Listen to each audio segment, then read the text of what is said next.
Hello everybody. Hi. What? You guys sound so depressed. No sad mom. Go happy. What? Go sad. What? Okay, well today we're going to talk about a story that is very good. Okay, let me start off with the prayer. Everyone close your eyes.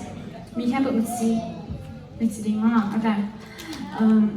Inabang el bakin to ba basa to pa otun children story again ke wan to pa na mang ek again to the na bang te atel te ding na ta pi te ding to pa ma to pa hi sin sin ze sun song to then go get with to ba basa. Amen. Okay. Today we're going to talk about a shipwreck. Yeah. Okay. Everyone close your eyes. Let me just see and imagine that you're on a boat. Okay?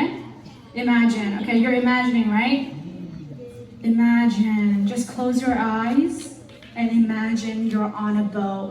It's very rocky. It's shaking you side to side, front to back. Okay? Yeah, like them.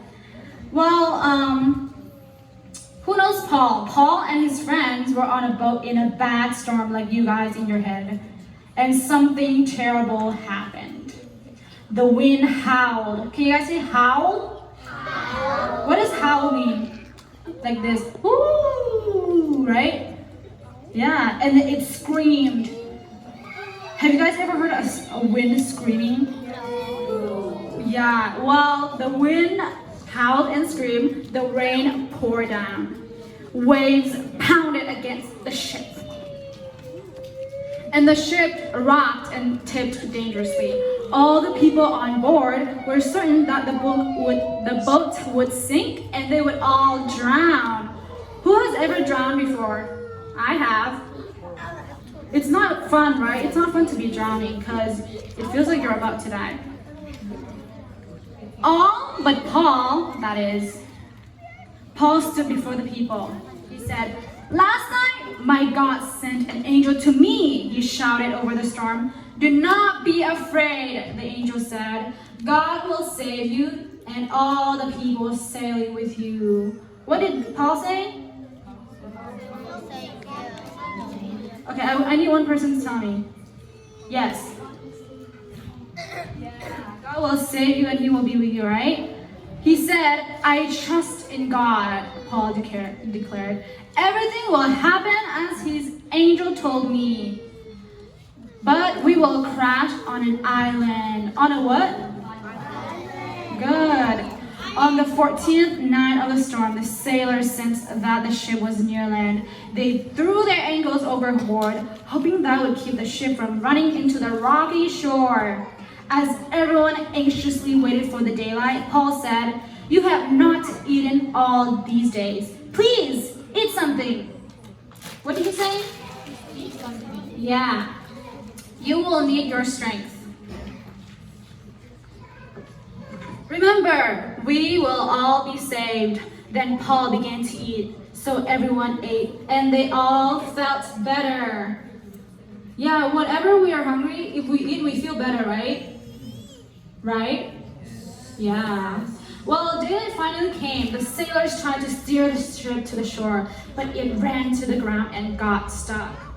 Then huge pounding waves broke the boat apart, like this, in half. Some people swam to the shore, others clung to the pieces of wood that had broken off the boat and paddled toward the beach. All 276 people from the ship reached the shore safely. Many of the friendly people who lived on the island built big fires on the beach to warm the survivors. What did they build on the beach? Fire. Yeah, fire. Well, Paul helped to gather food for the fire. A poisonous snake called a viper, bit his arm. Paul quickly shook his arm and the snake fell into the fire. What was this poisonous snake name? No, viper. No, you said diaper. Well, it's Viper, okay? Viper. Have you guys ever heard of Viper? Yeah. Well, they're very scared. The people were sure Paul would die, but nothing happened. God was taking care of him. Publius, the chief ruler of the island, invited Paul and some others to his house and cared for their needs. Are you guys seeing in your head right now? Yeah, you guys are seeing this happening, right? During the 3 days they stayed with Publius, Paul learned that Publius' father was very sick. Whose father was very sick? Yes. Paul laid his hands on him and asked God to heal him, and Publius' father was healed. The news of the healing flashed around the island, and people brought their sick to the poor. Paul prayed for each sick person, and the Lord healed every one of them. Well, who did Paul heal? Yeah, not just one person, right? Every single people. The friendly people who lived on the island of Malta blessed the shipwrecked travelers by taking care of them. And God blessed the people of Malta who were really serving him when they showed kindness to the travelers. We can show kindness to others too. We can serve God every day by helping people in need and by praying for them. Yes, right? What did I just say? We can show kindness by Helping people. I can't hear. Helping people. Yes, helping people. So what do we learn from this story is that we can show kindness like the Malta people. We can serve God by helping them and by praying for them. How did they help them? Yes. By praying for them. Yes. Well, praying is another one. How do you help? Well, you know, when they were cold, the people on the island, they built a fire to make them warm, right? So you can do a lot of things to help God, okay? Yes, okay, well, thank you for joining us for this story time. I had really, really fun.